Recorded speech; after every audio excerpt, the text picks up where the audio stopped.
அனைவருக்கும் வணக்கம். நீண்ட நாட்களாக நான் வீடியோ பண்ணல. சில மருத்துவ குறிப்புகள் சொல்கிறேன், கேட்டு பயனடைங்க. முக்கியமானது நாட்டை உலுக்கி கொண்டிருப்பது கேன்சர், புற்றுநோய். இந்த புற்றுநோய் குணமாக்க சில வழிமுறைகளை சொல்கிறேன், கேட்டு பயனடைங்க. அடிக்கடி பாதாம் பருப்பு சாப்பிடுவாங்க, அடிக்கடி உணவில் கேரட் சாப்பிடுவாங்க, ஓரளவுக்கு சக்கரை வெள்ளைக்கிழங்கு சாப்பிடுவாங்க, புற்றுநோய் குணப்படுத்த வாய்ப்பு இருக்கிறது. அதே போல் புற்றுநோய் குணப்படுத்த சில வழிமுறைகளை சொல்கிறேன். வில்வம் பழத்தினுடைய ஓட்டை உடைச்சி அதில் இருக்கிற நாரை எடுத்துகிட்டு சதைப்பகுதி எடுத்து பனவெல்லம் வெல்லம் கலந்து சாப்பிட்டு வந்தீங்கன்னா புற்றுநோய் செல்கள் அழிக்கப்பட்டு புற்றுநோய் முற்றிலும் குணமாக வாய்ப்பு இருக்கிறது. அதே போல் திராட்சையினுடைய விதைகளை அடித்து மிக்சியில் போட்டு அடித்து காலையில் வெறும் வயிற்றில் சாப்பிட்டு வந்தீங்கன்னா புற்றுநோய் உருவாக செல்களை அழித்து புற்றுநோய் குணமாக வாய்ப்பு இருக்கிறது, அதிக வாய்ப்பு இருக்கிறது.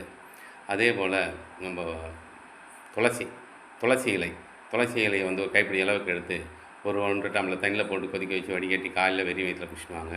அப்படி இல்லைன்னா பச்சையாகவே சாப்பிடுவாங்க. ஒரு கைப்பிடி அளவுக்கு எடுத்து காலையில் வெறும் வயிற்றில் சாப்பிடுவாங்க. ஒரு 48 நாட்கள் சாப்பிடுவாங்க. கேன்சர் செல்கள் அழிக்கப்பட்டு புற்றுநோய் குணமாக வாய்ப்பு இருக்கிறது.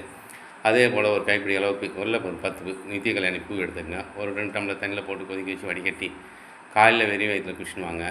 கேன்சர் குணமாக வாய்ப்பு இருக்கிறது. அதே போல் நம்ம புற்றுநோய் குணமாக 1/2 கிலோ சோற்று கற்றாழை எடுத்துக்கோங்க. சோற்று கற்றாழை ஓரம் அந்த முள்ளு சீவிடுங்க, மனையை கட் பண்ணிவிடுங்க, துண்டாக நறுக்கி எடுத்துக்கோங்க. அதே போல் 1/2 லிட்ரு நம்ம தேன் எடுத்துக்கோங்க.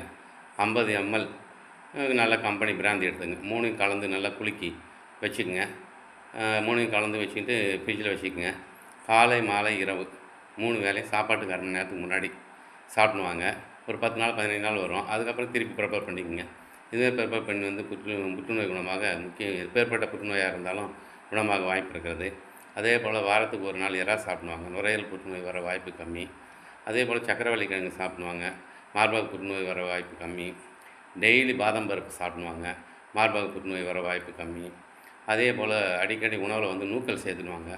பெருங்குடல் மலக்குடல் புற்றுநோய் வர வாய்ப்பு கம்மி. அதே போல் சீத்தாப்பழி பழம் நம்ம நாட்டில் விளையிற சீத்தாப்பழி பழத்தில் அவ்வளோ மருத்துவ குணம் இல்லைன்னு சொல்கிறாங்க. ஓரளவுக்கு சத்து இருக்குது. மற்றபடி மருத்துவ குணம் அதிகமாக இருக்குதுன்னா முள்ளு சீத்தாப்பழம்னு ஒன்று இருக்குது. முள்ளாக இருக்குமா. அது மேலே சீமை